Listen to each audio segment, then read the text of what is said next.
I really love how the movie has this like challenging depiction of good and evil, like the characters are more in the gray areas.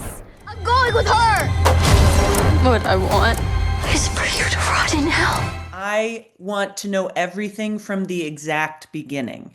Oh, Was wonderful. was Hand That Rocks the Cradle a property that you were really passionate about, or did someone come to you and say, "Hey, do you have an idea for this really interesting new take on the story?"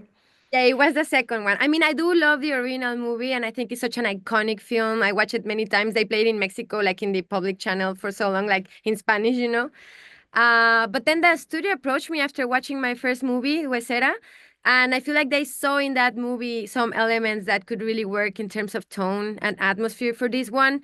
And then honestly, I was not a big fan of the idea of a remake because it's not really my thing. But then I understood they were quite open for a whole reimagining, and then the idea kind of stayed in my head, and then I got the concept, like the main concept of it, and I was there since the first draft of the script, giving notes, and so it was a very organic and natural process. Yeah.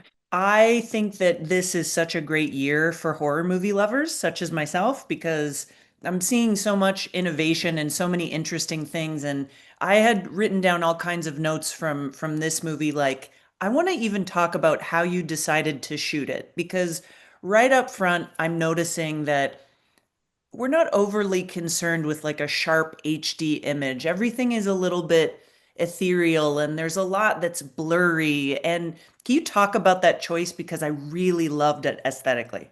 Much. There's a whole thing between the two main characters that has to do with mirroring and reflections and distorted identity, So then we knew that needed to be like one big aesthetic element. And we found this incredible house full with glasses, and then we kept bringing mirrors and mirrors and things with reflections in. And I'm so glad it worked out because there's also this thing about like they looking every time more like each other. So it really worked out. And there's a whole thing about distortion, as you say, that really has to do also with a sense of uh, blurry memories, and blurry lines. I really love how the movie has this like challenging depiction of good and evil, like the characters are more in the gray areas.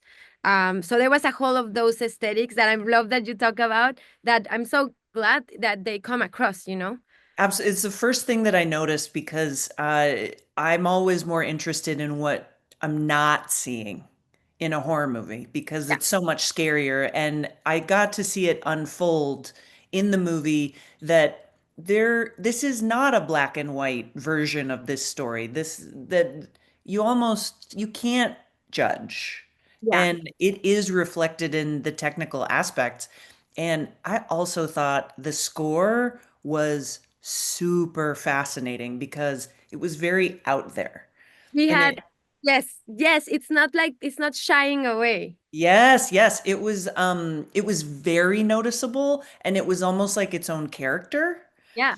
And am I correct that it's Brian R. Taylor that you worked with? No, no, no. Yes, Ariel Marks. She also did Birth, Rebirth, and then amazing shows like The Act, and then Murdoch Murders that just came out now. She's an incredible composer. Like I can't even like the process was so cool. Like she had a 1-year-old baby when she was starting to do the score, and she would use like some of the her baby's toys and the breast pump and like so many elements regarding like motherhood in that early stages for the score. It was such an incredible process.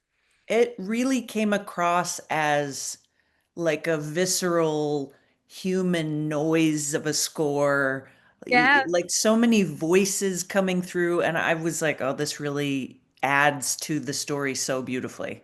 Thank you, thank you. I mean, I'm really eager that we're gonna get a. I hope that we get a record because I really think this course deserves it. Like it really has like a theme and you can feel it. And it would like my editor and myself, we would go home and we would still sing it in our heads. And it's like she's such an iconic composer. Honestly, I think like she's masterful. Michelle, I really appreciate how much care you put into the technical aspects of this movie to really bring out the script itself. I thought it was another great addition to all of our great horror movies. It's really going to make people think, especially on such a great streamer as Hulu. I think people are not ready for how sort of innovative and interesting this turned out to be. Oh, thank you so much. It really means the world, and I really hope people are open and they give a chance, to this movie. I know you're their friend, but this feels like my house now.